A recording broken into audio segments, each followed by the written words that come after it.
ગમ્મત સાથે જ્ઞાન ચેનલમાં હું મહિપતસિંહ ગોહિલ આપ સૌનું હાર્દિક સ્વાગત કરું છું। આજે આપણે ટેટ અને ટાટ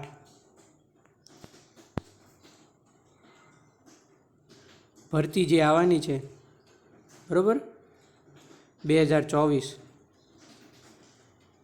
એમાં જે ખૂબ જ મહત્ત્વની અપડેટ છે એના વિશે હું તમને મહત્ત્વની વાત કરવાનો છું બરાબર છે।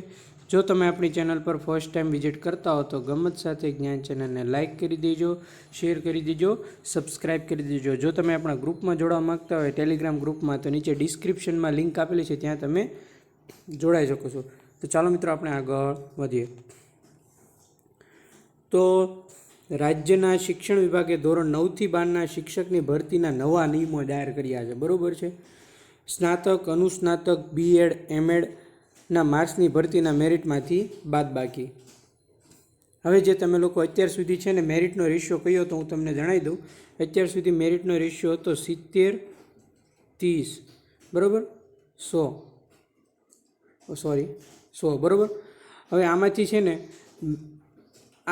આ જે મેરિટ ગણતરી હતી એ મેં આપણે કેલ્ક્યુલેશનવાળો વિડીયો મૂકેલો છે, એમાંથી આ મેરિટની ગણતરી બાદ થઈ ગઈ છે। હવે મિત્રો શું છે, જો છે અત્યાર સુધી ટેટના 70% શૈક્ષણિક લાયકાતના 30% મુજબ મેરિટ બનતું હતું બરાબર છે ઓકે। એમાં કઈ રીતે શૈક્ષણિક લાયકાતના માર્ક ગણાતા? કુલ 30%માં તો કે સ્નાતકના 10, અનુસ્નાતકના 10, બીએડના 5, એમએડના 5 અને કુલ 30% અને 70% એ તમે જે મુખ્ય પરીક્ષાના મેળવ્યા હતા એના ગણાતા। પણ હવે શું થશે, હવે 100% જે મેરિટ બનશે એ મુખ્ય 100% જે મેરિટ બનવાનું છે એ મુખ્ય પરીક્ષાનું બનશે, એટલે માર્કના આધારે બનશે બરાબર છે। જૂના નિયમ મુજબ મેરિટ કઈ રીતે તૈયાર થતું મેં તમને કહી દીધું। એ જ વાત કરવામાં આવી છે કે જૂના નિયમ મુજબ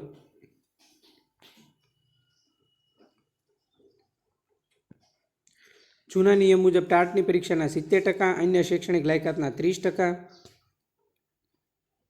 બરાબર છે। કોઈ ઉમેદવારે ટાટમાંથી 250માંથી 175 ગુણ મેળવ્યા હોય તો 100% મેરિટના ગુણાંકનમાં 70% મુજબ આમ ઉમેદવારના ટાટના 49% માર્ક થાય અને શૈક્ષણિક લાયકાતના 30% ગણવામાં આવતા હતા બરાબર છે। હવે મેં તમને એમ કીધું કે માનો કે તમારે ઉદાહરણ તરીકે સમજાવું છું બરાબર છે કે 250 માર્ક આવ્યા બરાબર, 250 205 નહીં 250 બરાબર। તો આ જે ટાટમાં તમારા મુખ્ય પરીક્ષામાં માર્ક આવ્યા તો એનું મેરિટ આ 70%ના આધારે બનતું અને બીજા 30% જે તમારે કોલેજમાં તમે માર્ક મેળવ્યા હતા એના આધારે મેરિટ બનતું। પણ હવે શું થશે, હવે તમારે કંઈ નહીં, હવે જો તમારે 250 માર્ક આવ્યા ઉદાહરણ તરીકે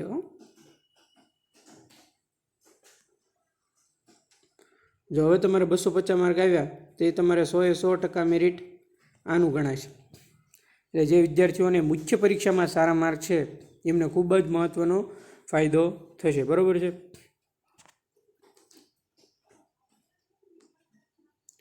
અને હવે રાજ્યની ગ્રાન્ટેડ અને માધ્યમિક, ઉચ્ચતર માધ્યમિક શાળાના જે જૂના શિક્ષકોની ભરતી માટે પણ શિક્ષણ વિભાગે નવા નિયમો જાહેર કર્યા છે। હવે એમાં જે અનુભવ છે એને જ ધ્યાને ગણવામાં આવશે। અત્યાર સુધી ટાટ ફરજિયાત હતી, એ નિયમ હવે હટાવી દીધો છે અને જૂના શિક્ષક તરીકે ભરતી માટે સમગ્ર સેવાકાળ દરમિયાન માત્ર એક જ વખત લાભ મળશે। એટલે કે જૂના શિક્ષક તરીકે જે ભરતી થાય એ સમગ્ર સેવાકાળ દરમિયાન એક જ વખત એનો લાભ મળશે અને જૂના શિક્ષકની ભરતી માટે ઉમેદવારના અનુભવના આધારે મેરિટ તૈયાર કરી શાળાની ફાળવણી કરાશે।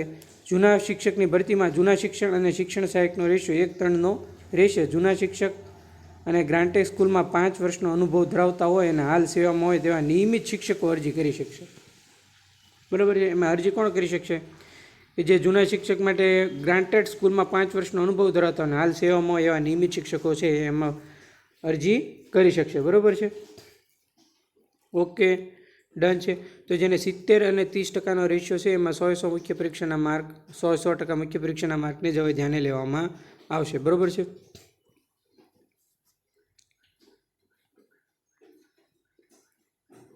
હવે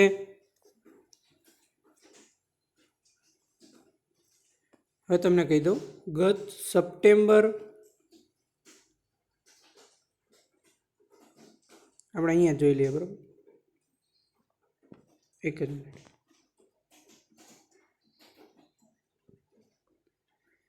ધોરણ 11 અને 12ના શિક્ષક માટેની ગત સપ્ટેમ્બર 2023માં દ્વિસ્તરીય મેઇન્સમાં 41,250 ઉમેદવારોમાંથી 15,233 ઉમેદવારોએ 200માંથી 120 કે તેથી વધુ માર્ક્સ આવ્યા હતા. બરાબર છે. જેમાંથી 140 કે તેથી વધુ માર્ક્સ ધરાવનારા ઉમેદવારોની સંખ્યા 2,564 હતી. ધોરણ 9થી 10ના શિક્ષક માટે જૂન 2023માં લેવાયેલી ટાટ મેઇન્સમાંથી 44,111 ઉમેદવારો અને 200માંથી 110 કરતાં વધુ માર્ક્સ હતા. બરાબર છે. લાસ્ટ ટાટ લેવાની એની આ વાત છે. બરાબર છે.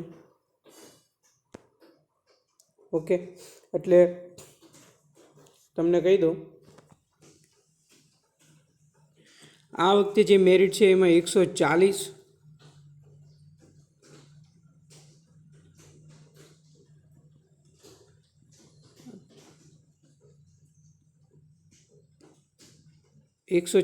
માર્ક્સ છે જેને થાય છે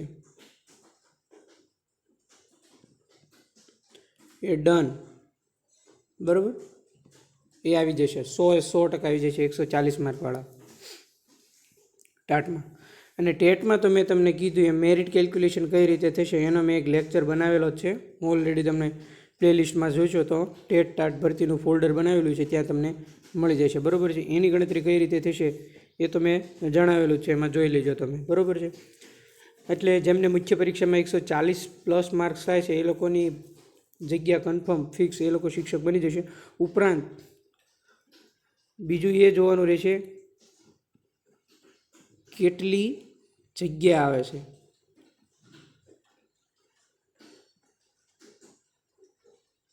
બરાબર,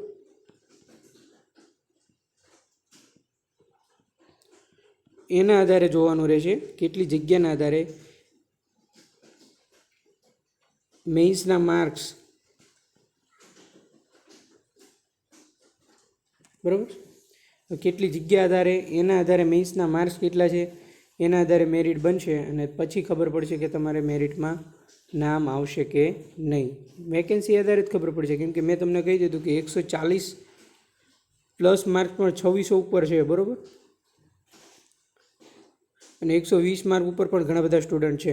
એટલે એ બધા વચ્ચે સ્પર્ધા થશે. એ પણ બધાને વિષય વાઇઝ અને કેટેગરી વાઇઝ અલગ અલગ હોઈ શકે છે. બરાબર છે. એટલે એ પ્રમાણે અલગ અલગ મેરિટ રહેશે. અને ટેટમાં તો ધોરણ 6 થી 8માં વિષય વાઇઝ ગયા વખતનું મેરિટનું એનાલિસિસનો વિડીયો પણ મેં મૂકેલો છે. ટેટ 1, 2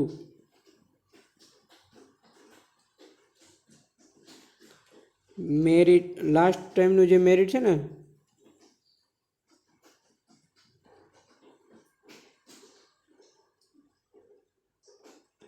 એના 2 ભાગ મૂકેલા છે લેક્ચરના. બરાબર, જે કોઈ પણ વિદ્યાર્થી મિત્રોએ ના જોયા હોય એ જોઈ લેજો. બંને ભાગ તમને આપણા ટેટ ટાટનું જે ફોલ્ડર બનાવેલું છે એમાં તમને અવેલેબલ મળશે. બરાબર છે. એ પણ મેરિટ કેલ્ક્યુલેશનની સાથે તમારે ના જોવાના રહી ગયા હોય તો એ પણ તમે જોઈ લેજો. બરાબર છે. તો આ હતા આજના મહત્ત્વના સમાચાર ટેટ ટાટ ભરતીના. બરાબર છે. ટેટમાં તો સેમ જ છે, હજી કોઈ નિયમો આવ્યા નથી, એમાં એ જ રહેશે. ટાટમાં તો માર્ક્સના આધારે મેરિટ ગણાશે. કેવો લાગ્યો લેક્ચર? જો સારો લાગ્યો હોય તો લાઇક કરી દેજો, શેર કરી દેજો, સબસ્ક્રાઈબ કરી દેજો અને તમારા સાથી મિત્રોના ગ્રુપમાં જરૂર લિંક શેર કરજો જેથી તમામને તેનો ફ્રીમાં લાભ મળે. બરાબર છે મિત્રો. મળીએ મિત્રો નેક્સ્ટ લેક્ચરમાં. થેન્ક યુ મિત્રો. આભાર.